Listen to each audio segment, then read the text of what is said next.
Guys, welcome to the weekly question video. If you want to leave us a question, details on how to do that is down below, as well as some links to support the channel either through YouTube membership or over on Patreon.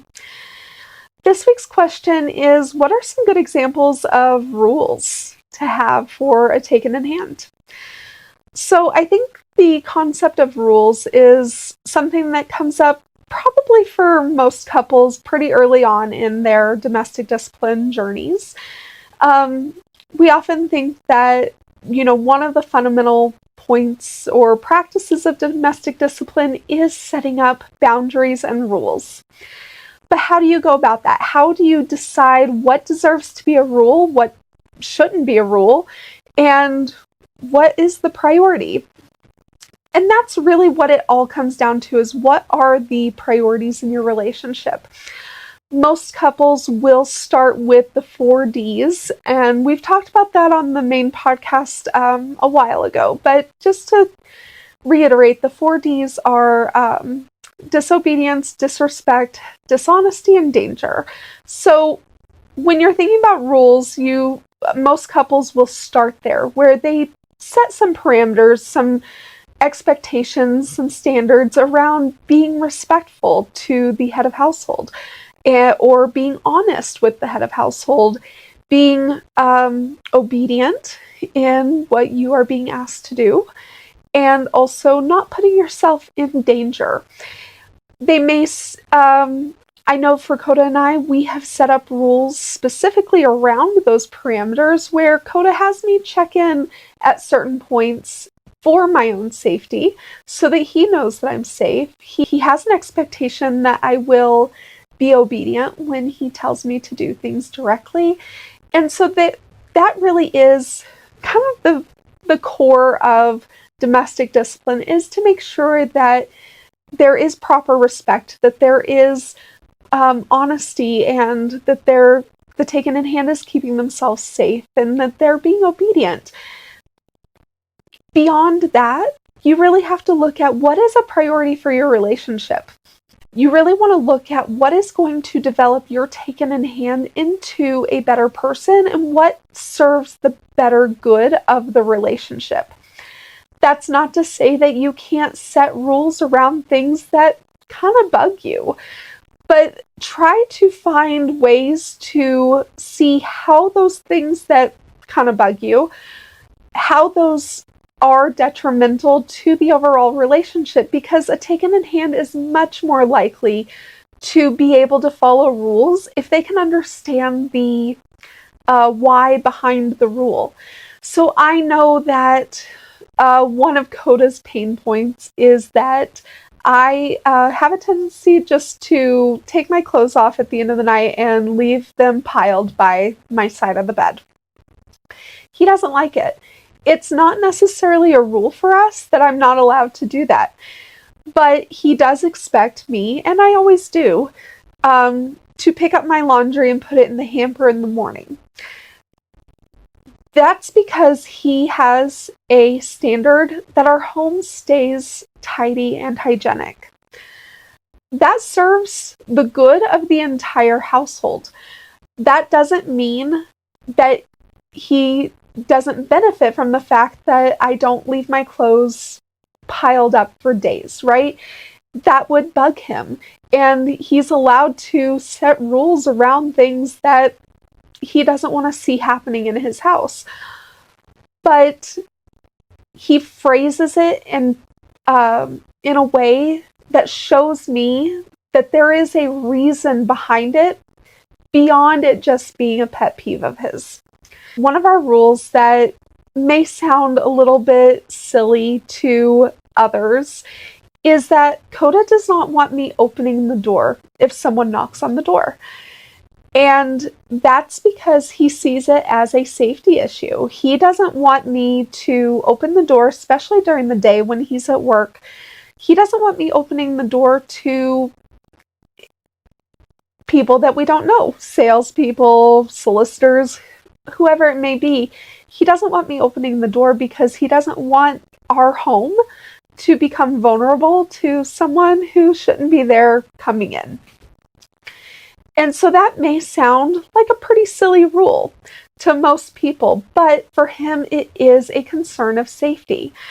And so he has taken that parameter of not putting myself intentionally into danger, and he's set up a rule very specific to what he wants to see done to fulfill that standard. And so you really have to look at what are the priorities of the home. What do you want your taken in hand to accomplish? What kind of person do you want them to be?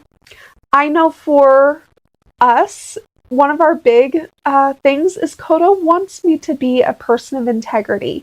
He wants me to be responsible.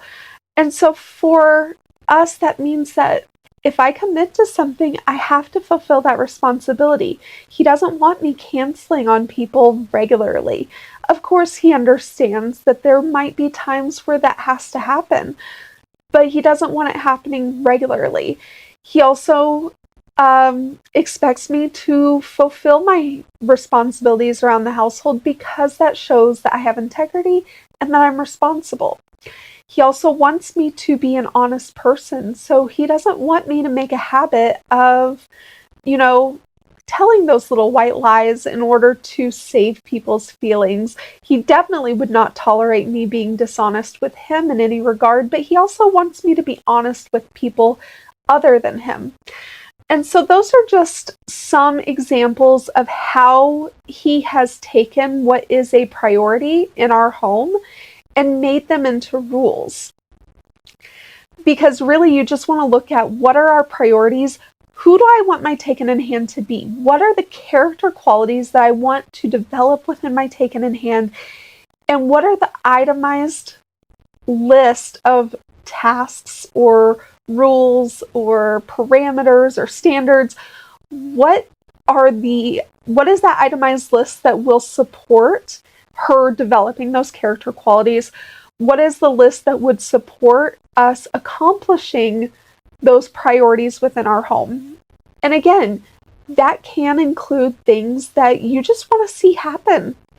Maybe for Coda, one of the big priority points when we first started domestic discipline is that he wanted our home to be peaceful. He did not want our home to have an air of animosity.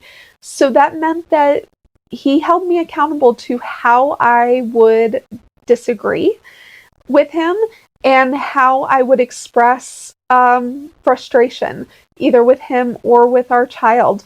He expected me to handle my frustration in a way that still created an atmosphere of peace in our home. He didn't want me yelling. He didn't want me arguing. He didn't want me carrying on. And so he held me accountable to those things. Yes, that is a point of being respectful. He definitely wanted me to be respectful towards him and be respectful towards others. And that was something that he wanted to develop within my character as well. So you can kind of see how everything's kind of interlinked, right?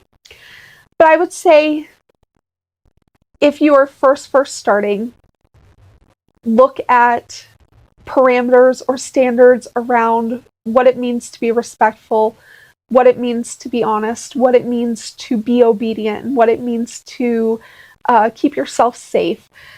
Look at what that means.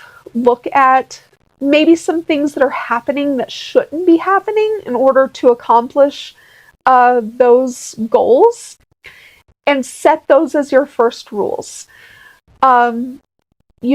I had an issue with yelling. I really had an issue with handling frustration. And so that was one of our first rules, was I was not allowed to yell, and I really needed to learn how to handle frustration in a way that was productive and was not disrespectful. And so that was a pain point. That was something that really needed to change, so that became a rule. For us, I take care of our home, and so the domestic chores mostly fall onto me.